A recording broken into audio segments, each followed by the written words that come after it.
शराब के नशे में जब वो लड़का अपने घर जाता है तो अपनी ही बहन की इज्जत से खेलने की कोशिश करता है। जब वो लड़की उसको मना करती है तो वो मानता ही नहीं है, क्योंकि वो बोलता था कि जब तू गांव के रहते हुए गांव के लड़के को सब कुछ कर सकती है तो मुझे क्यों नहीं कर सकती। उसका ये सवाल था, क्योंकि उसकी बहन जो थी वो किसी गांव के लड़के से अफेयर था, उससे ही अपने संबंध बनाती थी। उसकी बहन की उम्र कम से कम 45 साल थी और उस लड़के की उम्र थी 40-42 साल। अब उसको इस चीज़ को देख के बहुत गुस्सा आता था, उसको बर्दाश्त नहीं हो रहा था, इसलिए वो दारू पी के आता है और अपनी ही बहन से छेड़छाड़ करनी शुरू कर देता है। ये बात वो लड़की अपने बॉयफ्रेंड को बताती है। बॉयफ्रेंड से बोलती है कि मेरा भाई मेरे साथ अच्छा नहीं कर रहा और मेरी इज्जत से खिलवाड़ करने की कोशिश करता है, यानी कि मेरे से संबंध बनाने को बोलता है। अब ये लड़का, उसको ये बात सुन के उसके बॉयफ्रेंड को बहुत तेज गुस्सा आता है। उसका नाम होता है पवन। अब पवन को यह बात सुन के इतना गुस्सा आता है, पवन सोचता है कि इसको कैसे न कैसे करके रास्ते से हटाना पड़ेगा।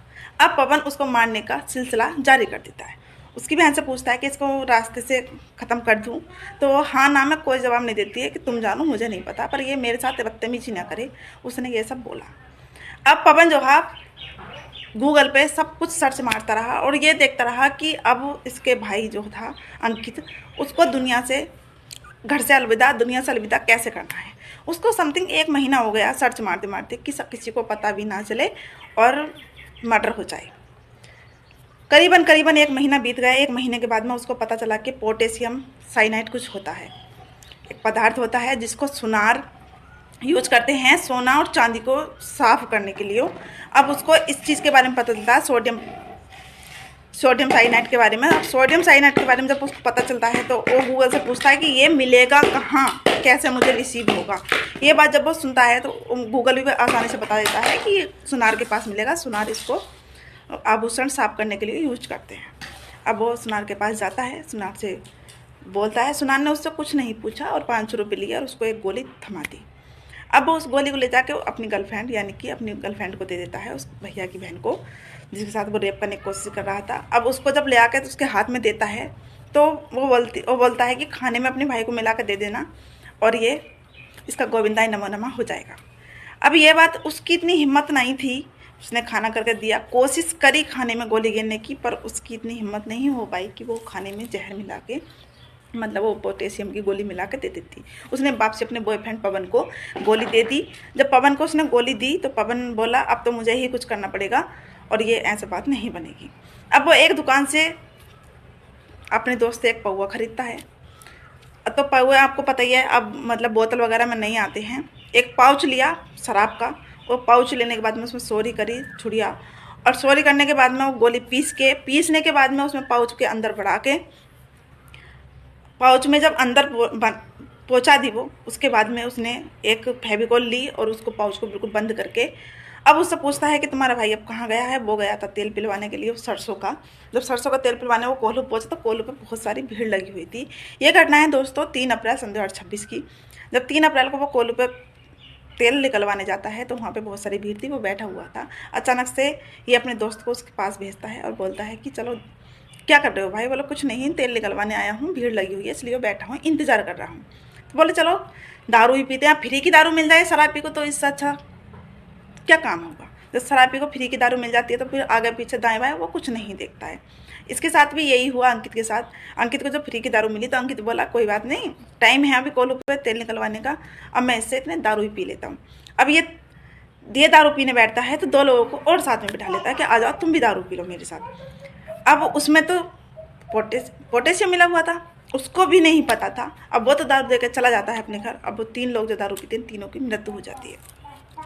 और जब उन तीनों की मृत्यु हो जाती है तो पुलिस हड़बड़ा जाती है। अब उनको जब अस्पताल ले जाया जाता है तीनों को, तो वहाँ उनको मृत घोषित कर देते हैं कि ये ख़त्म हो चुके हैं।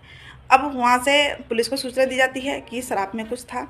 कोल्हू वाले से पूछा जाता है कि हाँ इन्होंने दारू यहीं बैठ के पी थी, पर दारू पी थी। फिर हट्टी पर जाया जाता है जहाँ पे दारू खरीदी जाती है। वहाँ सीसीटीवी कैमरे छाने भी नहीं जाते हैं, जहाँ कोल्हू था वहाँ के सीसीटीवी कैमरे छाने जाते हैं, कोई सुराग नहीं मिलता है। उस दिन की 350 आदमियों की दारू खरीदारी थी। पुलिस को पूरी रात नींद नहीं आई, क्योंकि दारू में कुछ मिलावट है या एक्सपायर डेट की दारू है तो 350 आदमियों की आज जान जा सकती है, ये सोच के। अब रात बीती, सुबह तक किसी की मृत्यु नहीं हुई, क्योंकि उन 3 लोगों की मृत्यु हुई थी। सबको डाउट ये था कि शराब एक्सपायर है, इस वजह से उसमें कुछ ना कुछ मिलावट आई है, पर यहाँ ऐसा कुछ नहीं था। अब पुलिस अपनी जानकारी पे भिड़ी रही। पुलिस ने सोचा जब 3 लोग मरे हैं तो इन्हीं की शराब में कुछ ना कुछ था। अब वहाँ से उनकी कॉल डिटेल निकालनी शुरू कर जाती है। उस कॉल डिटेल में उनको कुछ नहीं मिलता। अब पुलिस प्रशासन सीधे अंकित के घर पहुँचती है और अंकित की बहन से पूछताछ करने लगती है कि बताओ आपके घर में कौन कौन है। अंकित की बहन की उम्र 45 साल होती है, अंकित की उम्र 42 साल थी और 2 ही बहन भाई थे, इनके माता पिता नहीं थे। अब ये अपने घर का पालन पोषण कर रहे थे ठीक से। ये अंकित जो है तेल बेचता था, निकलवाता था सरसों का तेल और गाँव जाके बेचता था और घर का पालन पोषण बहुत अच्छे तरीके से चल रहा था। इसकी बहन का शादी भी नहीं हुई थी, ना इसकी शादी हुई थी अंकित की, और जो इसकी बहन थी उसका अफेयर कहीं और चल रहा था और ये इसको बर्दाश्त अंकित को नहीं होता था। बस इतनी सी बात थी। अब पुलिस प्रशासन बहुत परेशान थी। उसके बाद में जब पुलिस उसकी बहन की फ़ोन की कॉल डिटेल निकालती है तो उनको पता चलता है कि एक इसका लड़का है, मतलब एक इसका बॉयफ्रेंड है, वो गांव का है। कुछ सिलसिला पुलिस को गांव वालों ने भी दे दिया था कि इस तरीके से इसकी बहन का अफेयर इस गांव में पवन नाम के लड़के से चल रहा है। अब पुलिस सीधा पवन को उठाती है, पवन से पूछताछ की जाती है। अब जब कॉल डिटेल में सब कुछ पता चल जाता है तो सीधी सी बात है, कहाँ तक इंसान झूठ बोलेगा। 1 दिन 2 दिन, 1 घंटा 2 घंटा, जब अच्छे को बिजली के झटके लगाए जाते हैं ना तो अच्छे कांप जाते हैं और सब सच्चाई उगल देते हैं। यही पवन के साथ हुआ। अब पवन को जब झटके लगाए गए बिजली के, पवन ने सारा सच उगल दिया और बताया कि हमारा अफेयर पिछले 25 सालों से चल रहा था। 25 साल से अफेयर चल रहा था। पवन की शादी भी थी, शादी हो चुकी थी, पवन के पास बच्चे भी थे, पर उसका कहना था कि मैं प्यार इससे करता हूँ, मैंने इसी से वादे किए थे, इसलिए मैं इसे कभी नहीं छोड़ सकता जब तक ये इस गाँव में रहेगी। अब उसकी कुछ वजह रही होगी, उसकी शादी नहीं हुई, 45 साल उम्र हो चुकी थी उसकी। अब उससे जब पूछताछ करी, उनने जब बताया कि पोटेशियम हमने मंगाया था और पोटेशियम मंगवा के तब दारू में मिलाया था, तब दारू उसको दी थी। पर मुझे ये नहीं पता था, पवन का कहना है, बयान है पवन का, कि मुझे ये नहीं पता था कि ये किसी और को भी साथ लेके पिएगा।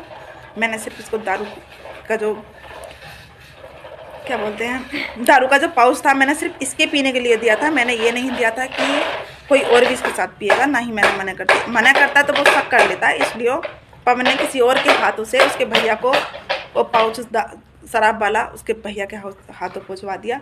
और वहाँ उसने 2 आदमियों को और साथ लेके, एक का नाम होता है बाबू, एक का नाम होता है दौलत और एक अंकित होता ही है, और इनकी तीनों की हत्या हो जाती है।